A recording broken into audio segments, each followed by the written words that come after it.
Bonjour et bienvenue dans ce podcast où nous allons évoquer les problèmes auxquels les thérapeutes sont confrontés aujourd'hui. Effectivement, moi j'ai formé beaucoup de monde et donc je suis contacté en privé par des thérapeutes, des kinés, des ostéopathes et des psychologues, des sophrologues, des gens qui pratiquent du coaching, etc., qui sont vraiment inquiets face aux nouvelles mesures qui peuvent les empêcher en fait de pratiquer leur passion, leur métier. Et donc ça, c'est une problématique supplémentaire qui s'est ajoutée aujourd'hui. Et en plus, quand on sait que ce n'est déjà pas facile de faire sa place dans le monde des thérapies, parce qu'il y a une pléthore évidemment de praticiens. Tu sais, moi, ça fait 30 ans que je suis dans le développement personnel, donc j'ai suivi des centaines de stages en tant que participant. J'ai fait des dizaines de milliers de séances en tant que praticien, en tant que kiné, puis ostéopathe et puis spécialiste en psycho-énergétique. Et en même temps, en tant que formateur, j'ai donné des centaines de formations un peu partout à travers le monde. Donc je connais très bien ce microcosme qui est en fait composé essentiellement d'amis aujourd'hui. Et il y a en fait une pléthore également de formations qui passent souvent de mode. Donc les gens, voilà, ils savent pas tout à fait où donner de la tête. Et c'est pas parce que en fait tu suis plein de formations que tu vas être super compétent ou que tu vas augmenter en fait ta visibilité, ta notoriété et également développer ta clientèle. Ça, c'est un problème auquel sont confrontés les thérapeutes. Donc, face à tous ces changements, il faut diversifier ses canaux de pratique pour pouvoir aussi bien exercer en cabinet qu'en visioconférence. Parce qu'aujourd'hui, le monde a changé, donc c'est comme ça. Et grâce à 1 Million Happy People, avec la NSQ, qui est vraiment cette technique avant-gardiste que nous allons présenter pour la première fois, c'est une formation ultra puissante sur 6 mois où on a décidé de vraiment aider les thérapeutes à d'abord travailler sur eux-mêmes. Donc c'est vraiment de les aider à clôturer et faire la paix avec leur passé de telle manière à pouvoir rentrer dans une forme de spirale initiatique. Alors c'est quoi la spirale initiatique ? Eh bien, c'est une espèce de fractale qu'on va aller insérer dans la spirale dynamique d'évolution des consciences. 1 Million Happy People, si tu ne connais pas la spirale dynamique, ça j'ai fait un webinaire là-dessus, tu pourras le regarder si tu veux, se situe au niveau jaune. Donc c'est un niveau intégratif de tous les niveaux précédents. Et la spirale initiatique, ça permet d'évoluer au sein de la spirale dynamique. Donc premièrement, on fait la paix avec son passé. Deuxièmement, on s'aligne et on s'épanouit. Et troisièmement, on apprend les techniques qui nous ont permis de libérer le passé, les traumatismes et de pacifier l'ego, de mettre l'ego au service du cœur. On apprend toutes ces techniques-là pour pouvoir les pratiquer sur les autres.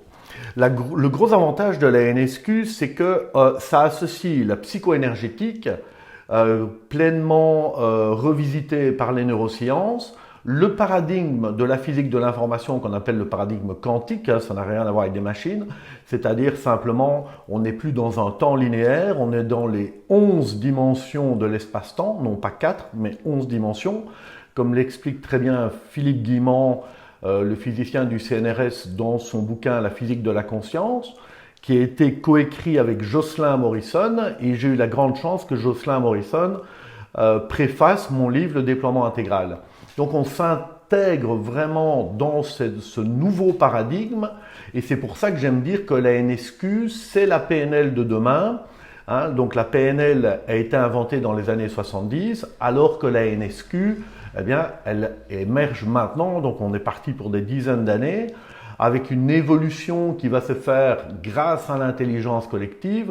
L'objectif, c'est vraiment d'avoir des experts de différentes disciplines qui apprennent également la NSQ et puis qu'ensemble, on fasse grandir à travers les découvertes de chacun, on fasse grandir au fur et à mesure des années et des découvertes en neurosciences, on fasse grandir, on affine les processus.